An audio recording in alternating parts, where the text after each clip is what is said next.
Hi, welcome to the channel. Today I'm reacting to a video from Militarist. This is Swedish military superpower is ready to beat Russia in 40 seconds. Full disclosure, I did not watch the whole video, but I did quickly preview it just to get an idea of the topics covered. Let's get to it. Sweden more than meet NATO's democratic, military, economic criteria for membership. They're committed to upholding NATO's sacred Article 5 guarantee.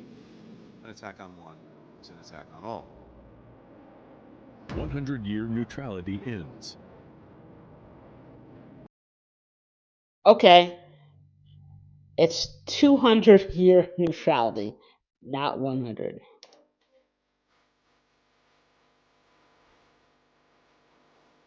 Another Russian invasion.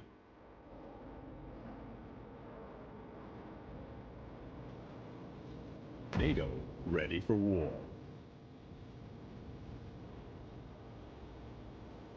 Swedish military superpower is ready to beat Russia.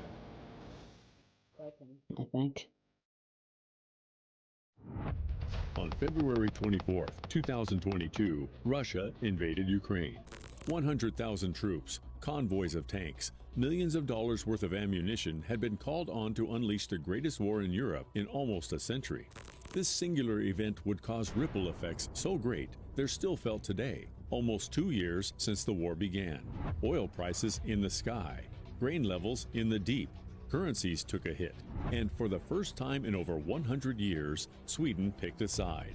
The realization that Russia could indeed make true to its promise and invade a sister country didn't sit well with the Swedes, and so the country now leans towards the one institution ready to handle a full-blown war with Russia: NATO. Should Sweden become the 32nd member of NATO, it would not only ensure maximum protection for the country, but it would also be one of NATO's greatest additions in recent years, because Sweden, although a relatively small nation, with a relatively small population of 10 million people, has managed to carve out one of the most advanced militaries on the planet today, with military assets lethal enough to be American and technology advanced enough to be Japanese. This includes the JAS-39 Gripen, a homemade fighter that rivals the F-16, a homemade submarine class that would beat the rest of the world to air-independent propulsion, and thousands of homemade vehicles that would get Sweden's troops through the most rugged of terrain with ease. All in all, Sweden's military is top tier in the air, on the seas, and on the ground. And there's more military power where that came from, a lot more. What is that? Stick around and get ready to be amazed. Swedish military power. Like virtually every nation on the planet, Sweden's armed forces have three main factions: the Air Force, Navy, and Army, each focused on dominating their respective terrains: the air, the sea, and land. Air. The Swedish Air Force, or SWAF, is by far the most important branch of the Swedish Armed Forces and has long served as that country's first line of defense. The SWAF today consists of over 420 aircraft shared across dozens of wartime squadrons, making it one of the largest air forces in Western Europe. I'm not sure the exact ranking, but it is in the top 10 of Western Europe. Aircraft include 11 transport aircraft, dozens of helicopters, UAVs, a tanker, multiple airborne warning and control systems, and, the most notable of all, 70 JAS-39 Gripen fighter jets, with 60 more on order. The Gripen is one of the most advanced and most popular fighters in the world today. This is thanks, in no small part, to stellar multi-role capabilities birthed from possibly the most customizable, most dynamic engine and weapons payload of all time.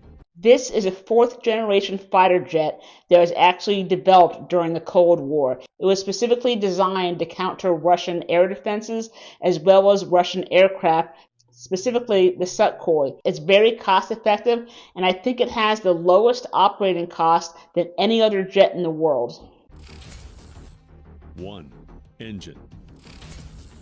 The F-414G engine on the Gripen uses full authority digital engine control and 22,000 pounds of thrust to push the Gripen to a max speed of Mach 2 with supercruise abilities, meaning the jet, with all its combat cargo, can fly faster than the speed of sound without the use of afterburners.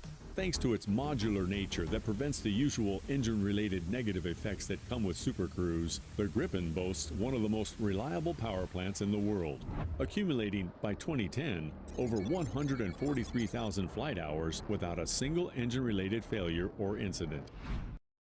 In the air, however, there has been some engine-related problems during flight tests on the ground, though.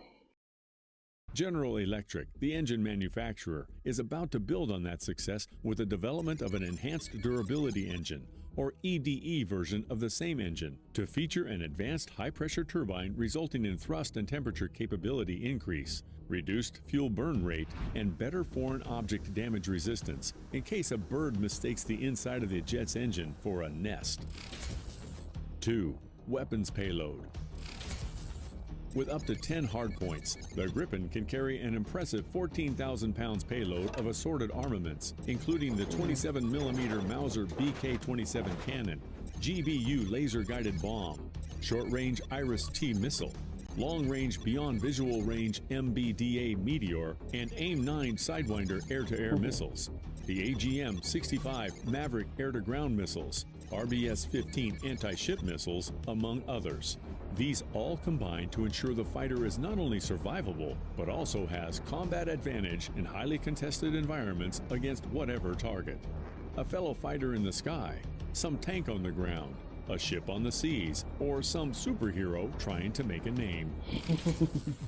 If Russia and NATO ever went to war, NATO would utilize other aircraft, such as the F-16, etc. The Gripen would be the primary aircraft it would use in any kind of aerial engagement because it was specifically made to counter Russian aircrafts. C. Sweden's Navy is a robust one, armed with a variety of assets suitable for a variety of missions.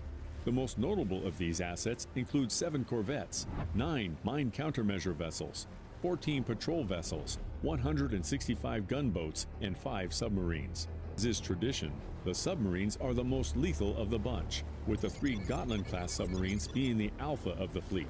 The Gotland-class submarines are Sweden's latest submarines, and some of the best man-made objects the ocean has ever seen.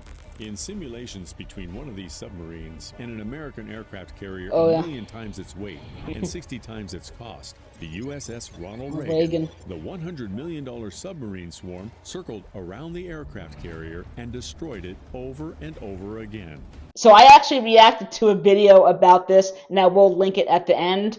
But in 2004 or 2005, there was some war games happening in San Diego between the Swedish Navy and the U.S. Navy. The Gotland sub was actually able to sneak past the entire carrier strike group to get to the carrier and destroy it multiple times, just because of its stealth and just how quiet it is. Hypothetically, this would leave American Navy experts in a situation known as, well, shock. The Swedish diesel-electric submarines are more than simple diesel-electric submarines to be ignored. They're the first submarines in history to feature an air-independent propulsion system, or AIP system. The AIP system, known as Sterling AIP, was a game-changer because it didn't need air from the surface to operate like traditional engines. It could extend the underwater endurance of the submarine from a few days to weeks. That is something that, until this system came along, only nuclear submarines actually could do. The Gotland submarine actually has 4 engines, 2 diesel electrics, which it will use when it's cruising on the surface or at periscope level, and 2 of the Sterling engines, which it uses when it's submerged. A level of endurance that was previously only available to nuclear-powered submarines. In addition to the AIP system, the submarine class is characterized by its top-tier stealth and impressive maneuverability. Its stealth comes from having all shipboard machinery isolated and mounted on rubber dampeners to reduce vibrations, a hydrodynamic hull design to reduce noise, infrared signature, and active sonar response. And their system is so advanced that they are even able to identify ships by their nationality. 27 independent electromagnets to cancel out magnetic signatures, hull coatings to reduce active sonar response, a mast coated with radar-absorbent material, and so on. Its maneuverability comes from its water-cutting hull design and a well-placed X-rudder. The X-rudder provides 4 control surfaces, along with 2 mounted on the sail, which enables sharp turns and the ability to operate very close to the seabed. Thanks to these, the submarines are very difficult to detect underwater and can dance around targets before destroying them with ease, as USS Ronald Reagan might testify to. Land. The Swedish Army is the branch of the Swedish Armed Forces tasked with defending the country by land. To fulfill this responsibility, the Army is armed with over 13,000 military vehicles, including utility vehicles, armored personnel carriers, infantry fighting vehicles, towed artillery, self-propelled artillery, and the most dominant of them all, tanks. More specifically, the Leopard 2 main battle tank. Made in Germany and operating in the armies of 14 different nations, the Leopard 2 is globally accepted and respected as a power-boosting addition to any army that has it. This is thanks to a strategic balance of reliable armor and lethal armament. And the Leopard 2, I believe, is third generation, and it was developed and built by Germany. Armor. The Leopard 2 prioritizes crew protection. It has a Draeger NBC overpressurization system that protects the crew against nuclear, biological, and chemical threats. Ooh. Its hull design places likely to explode components, such as ammunition storages and turret hydraulics, away from the crew compartment. For exterior protection, the Leopard 2 uses spaced multi-layer armor throughout its design, consisting of a combination of highly ductile steel plates of different hardness, elastic materials, and other non-metallic materials. So it sounds like it can absorb a lot of energy, but I am curious to know what its weaknesses are. The frontal arc of the tank's armor is able to withstand large caliber kinetic energy penetrators and shaped charge projectiles up to 125 millimeters in length. The sides and rear, too, are covered in heavy ballistic and steel-reinforced armor skirts, albeit lighter, less formidable armor. Still, the German Leopard 2 is one tank that can boast of truly all-around protection. Armament. The primary armament of the Leopard 2 is the 120mm M256 smoothbore gun from Rheinmetall. The gun is fully stabilized and can fire a variety of types of rounds. These include the Israeli Lehat anti-tank guided missile that can engage targets from 3.7 miles away, the DM-12 high-explosive anti-tank rounds, and the DM-43 APF SDST anti-tank round, capable of penetrating 22 inches of steel from a mile away. 42 of these heavy rounds can be carried at a time. For secondary weapons, the Leopard 2 is equipped with 2 machine guns, one mounted coaxially, the other on an anti-aircraft mount. 4,750 machine gun rounds are carried to feed these. Coaxially, what does that mean exactly? More recent variants of the Leopard 2 are capable of mounting an additional remotely controlled weapon station fitted with a Browning M2HB heavy machine gun, for when the crew decides to go on a full metal spraying frenzy.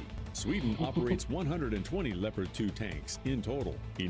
The Leopard 2's biggest competitor, of course, is the Abrams. So which vehicle is actually better? And I think it just depends on what the operation is and what the terrain is like. If you do a side-by-side comparison of their specifications, there are some differences, such as the weight. The Abrams is heavier, weighing in at about 70 tons, whereas the Leopard 2 is 60 tons. The Leopard has a range of about 210 miles, depending on the terrain, whereas the Abrams can go about 265 miles. Both tanks can go at approximately the same speed. The Leopard's max speed is 43 miles per hour, where the Abrams is 42. And finally, the price tag. $6 million for the Leopard 2 and $10 million for the Abrams.